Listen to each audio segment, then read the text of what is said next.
KTSA News Time, 10:07. Good morning. It is Friday, April 1st, 2011. It's time to kick off the weekend, the Poteet Strawberry Festival weekend. Our gang of four is here. We'll meet the gang. We'll talk about the big news of the morning and the week with them and with you at 599-5555. You'll also be able to vote in the JR poll. Question today, is it now too late for Congress to vote on Libya? And you can vote three ways: when you call in at 599-5555, or by friending me on Facebook, or by going to the Jack Riccardi page at ktsa.com. On our gang of four today, Steven Stoli. I don't know how to introduce you anymore. I'm so used to all those years of Steven Stoli Playhouse. I'm sorry. I don't know you anymore. Who are you? Myself anymore. I'm a civilian, I guess, right now. On your hat. Should I just say producer? Yeah, I'm still producing some stuff. I'm still doing that. I'm about a week away from selling my house. Picked up my RV. That's right. You're going to go on about a 3-year tour out to the drive country. Very slowly, I guess. Yeah, very slowly, and probably just stop every 10 miles to get some gas. Yeah, that's not, the timing's not really good on that. But yeah, good thinking there with the $4 a gallon gas. Yeah, maybe make it to the Guadalupe State Park, and that's about it. He's got one of the new hybrid RVs. Yeah, I wished. It's about a 10-year-old RV. But anyway, so about to put the house on the market. But what was nice is my neighbor down the street put his house on the market and sold it in 2 weeks for full price. Wow. So I am encouraged and a happy man. Yeah, so good thought. Yeah, and I really appreciate you having two other actors here on the show with me. This is an all-actor gang. Yeah, we got Steven Stoli like at the end of the table, if we can show that with the camera shot, and then we have like the defense table here. It's like watching Law and Order. At the defense table, our co-counsel today on Gang of Four, we have Jimmy Parks and Nico Lahood. Jimmy, of course, a criminal defense attorney in San Antonio, and Nico Lahood, the candidate last year for Bexar County DA. Gentlemen, good morning to you. Thank you, Jack. Thanks for having us. Thanks for coming in. Yeah, Jack, take a quick look at this mic, and I want to know who's been talking to my wife. I was going to say, Jimmy's having male performance issues with that microphone. This is getting serious. If it's any consolation, we had a woman using it last week and it did the same thing. It's not you. Hey, you got it. There we go. There's always a solution. You know, how long have I been doing this? I'm fine. And I missed a turn on the way over here. I'm thinking you got lost coming to the radio after station all this time, and I thought, I don't get lost till I'm here. I remembered that saying, wisdom comes with age, and I started thinking, maybe in my case, age has just kind of walked this path alone. Yeah, I hear what you're saying there. I feel that way myself sometimes. Wisdom is running late. What's new with you, though? I understand you were just in Vegas. Yeah, went out there with Jimbo's soccer team. I'm kind of the team mother. Mm-hmm. And I'm in charge of, taking and he is care a mother, of kids and everything. And he's an ugly mother. We had a fantastic time. Man, these kids were awesome. They stunned some of the greatest teams in the nation. I mean, they're just a phenomenal team. But we had our little trip to the circus, and I'm ready to declare war on them. I'm going to talk to Obama and see what you got in some trouble over there. They accused you of stealing towels. They accused us of. They gave us a towel. And people should know by now, Jimmy has stolen all the towels he needs. He wouldn't be still stealing towels at this point. They gave us the towels, and then came in and had an investigation. By the way, the towels in hotels are not that great anymore. They're not really worth stealing. Not at Circus. Yeah. And the funny thing is that if you look at the towels at Circus, they have stolen them from Mandalay Bay. Oh, well, there you go then. That's all right. All right, Jimmy's here. Nico Lahood is here. What's going on? What's new? Working, full-time daddy, full-time back into my practice. Do you ever do casual Friday? You're always dressed in the nines. I sometimes when I'm not in court, I was supposed to go to court today, then I got the phone call, so I diverted over here. Wow. So you come before Well, you court, kind of are in court. I am in court. Yeah, I need to be careful what I say. The rules of evidence apply on Gang of Four. Mm-hmm. All right, Libya. We're in. We're doing it. It's a war. Now we have people in Congress saying we weren't consulted, didn't do it right, we're worried about the price tag. Isn't it too late for Congress to be voting against a war that we've already started fighting? But it would seem like it. Certainly we're in a position right now where smarter minds than mine would have to figure out, are we going to be doing ourselves a lot of damage, and are we going to endangering a lot of our own pilots, maybe our own military, if we try to pull out right now, if we try to go back and dissuade the president from a course of action that he's already decided to take. It's just, I think to me, it should have been done ahead of time, but I don't know what you do about it. I mean, do we go slap his wrist or make I'm also him apologize thinking, or what? I'm thinking, Nico, that if you defund, quote unquote, the operation, they just move the money from somewhere else. They're going to keep doing it. It's not like they'll stop gassing the planes or something. So, to me, this looks like Congress realizes they didn't do their due diligence at the beginning, and they're trying to cover their butt now. No, that happens a lot. But here's my issue is this, because I've been reading up on it and trying to keep up with as much as I can with my court docket.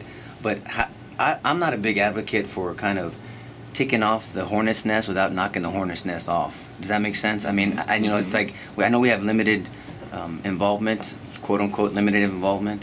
I'm all for protecting our troops. I'm all for watching our budget and making sure that we don't overspend and get involved in something that we really shouldn't, or whether we should or shouldn't. That's another debate. But I don't know. I mean, you kind of dance around it. You kind of kick at the hornet's nest, but then you don't knock it down and get rid of all the hornets. So I think it's a catch-22, and I agree with Jimmy. There's one hornet in particular. I know. I mean, it's kind of mind-blowing that we're talking about ending this with Gaddafi still in power, or that we're talking about Steven facilitating some sort of retirement for him. I mean, we're talking CYA, whatever we do. But I mean, how do you about give him a cushy retirement if you've told the world that he's a bloodthirsty murderer? Well, I just know this. Before Obama was elected, we were in 2 wars. Now Obama's been elected, we're in 3 wars, and I would just hate to see what would have happened. More war. Yes, but I'd see what happened if Obama hadn't been elected. How many wars would we have been in? Well, didn't they tell us McCain would get us into a lot of wars? Yeah, they did. Remember, McCain's the warmonger, and he's a trigger finger, and he said we might be in Iraq 100 years. The legal way, though. He might have gone to Congress and asked them. I'm not sure. I wonder if any of it would be different. I look at everything that happens, and I think McCain probably would have done that too. I don't know. Am I just a cynic, or do you wonder about that? A lot of this stuff seems like McCain would have probably done the same thing.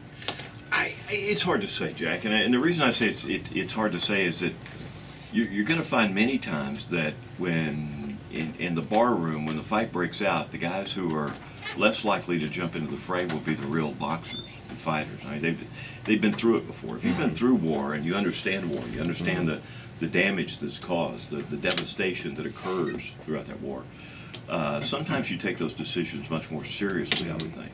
It's easy to do, and that's a problem we've always had since Vietnam, is that we all sit back in the cafeteria and we realize, we visualize that there are people up in ivory towers making decisions that are going to put us at risk of death and harm and mayhem, that aren't really fighters and aren't really battlers and aren't really on the front. Unlike the old days where the king would be riding out in front of the troops. It just doesn't happen anymore. So McCain at least would be the closest to having empathy for the rest of the soldiers. Senator Feinstein, I was talking about this last hour, was saying on MSNBC this week we should just issue an arrest warrant for Gaddafi. Nico, how would we serve that? Who's going to execute it? I mean, we couple can't. of Bexar County sheriff's deputies? Good luck. I mean, he's defiant. I mean, who's going to? I think isn't that what we're trying to do now with the UN? Well, I mean, I think we're delivering it now in the form of, tomahawks, but I think she actually literally thinks you just haul him off, you put him under arrest, it'd be like cops, you'd have a tank top on, he'd be kicking and screaming, his wife would be crying in the background, and he'd say he wasn't the one, he didn't do it, I mean, what is it? Asking for Jimmy to represent him. Right, Jimmy, maybe just run a red light. Him. But maybe just run a red light, and we could pick him up there. There you go. Maybe we get him for tax evasion. Well, look, these guys. Here's, I guess, a big problem with a comment like that. I mean, that's just so asinine that it's hard for us to take Congress seriously over an issue. I think that's why more people a very don't. Serious issue. Yeah, maybe that's why we don't consult Congress before we go to war, because Congress is a bunch of buffoons. Could you imagine if your son had been killed in that war, or your daughter had been killed in that war, and you hear a comment like that, and you're thinking, why, that's how it should have been solved. I mean, my son or daughter would still is that be all alive we had today to do? Yeah. if we'd have just have arrested him. There you go. Well, what if, I mean, let's have the other debate, which is, now that we're into it, you've heard a lot about it, the president gave his speech this week. Did this seem like a good idea from the beginning? Did this seem like a fight the United States needed to be in? Well, you know what? We're in 3 Muslim states. I'm assuming Libya's Muslim too, and so we've got U.S. troops not in Libya, but to me, it's just going to it's making the terrorist people even worse. It's going to be worse because they're going like, how many more countries are we going to go into to try to stop either the terrorism or Well, in this case, the we killing of said, people? let me be devil's advocate. The president said we knew there had been bloodshed. We knew there was going to be a lot more bloodshed. We are Americans. We stand up to these challenges. It's not like us to look the other way. I mean, does that work for you? This wasn't that we were attacking Libya because they attacked us. Well, This was we were trying to prevent a greater loss of life, he said. But there's no real conclusion to this. I mean, there's no real result that we can find acceptable. Our special prescience or prognostication would probably only seem to work if we could, say, install Hillary Clinton as maybe the president or chairman of the board or sergeant at arms of Libya. So to me, you look at it and you think, well, what happens if we're effective and we're successful? Then Are we responsible for what the another next 4 or 5 government years does? we'll have another Right. Gaddafi Right. over there. I mean, this is an ideology of this country and this region, and we're not going to change the ideology in one generation. Do we need a doctrine? Everybody says, "What's the doctrine? What are the rules of engagement?" Do we need to have like a formula, Nico, for knowing when our intervention is mandated or effective? Are there rules, or do you have to take it country by country? Well, I think you need to take it country by country, but I'm a big advocate of accountability, and I like guidance. I think when you're dealing with a situation as serious as this, and like what Jimmy says, and when you have to play it out, I think the problem we have here is no one really played it out. I mean, now we're passing over leadership to the UN and to France and to take the lead. We kind of took the lead at first, and then now we're kind of passing the buck. And then here's the deal. Here's another point.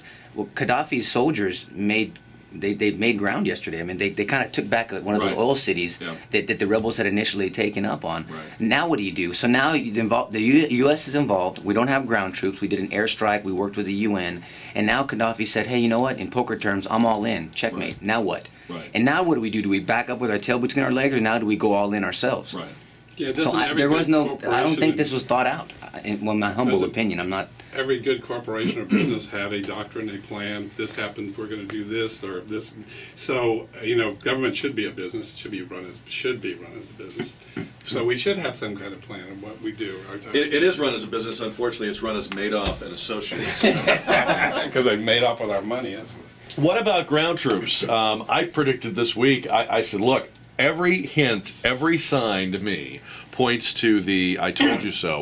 We're going to wind up somehow, and you hinted at it, Nico, that at some point we're going to have to declare, hey, this is really important, but the way we thought we were going to get it done is not working. We can't stop now. We've made some progress. Some lives have been lost. We're going to have to put some ground troops. Well, that's interesting what you say that, because if you listen to Defense Secretary Robert Gates, what did he say? Yeah. He said there's not going to be ground troops in there as long as I'm in this position. Can we play that clip, Chris? I want to play that and then talk about that, because that was a pretty. It's a He strong statement. didn't leave the door open. On that. This is Defense Secretary Gates this week. There will be no American boots on the ground in Libya.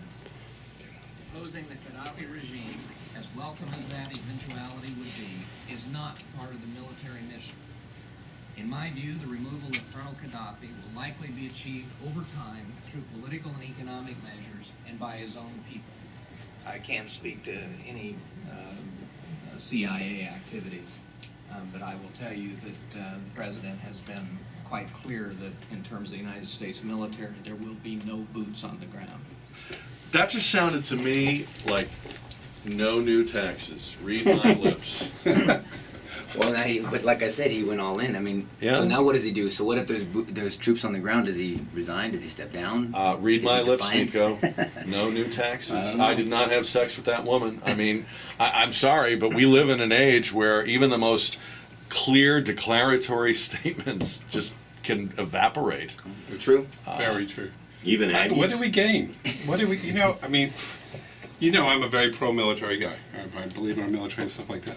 I have real big problems with what our leaders of the military things do. As we were around with Vietnam, was there? We all know what happened with Vietnam. It's not being discussed anymore because we know what happened.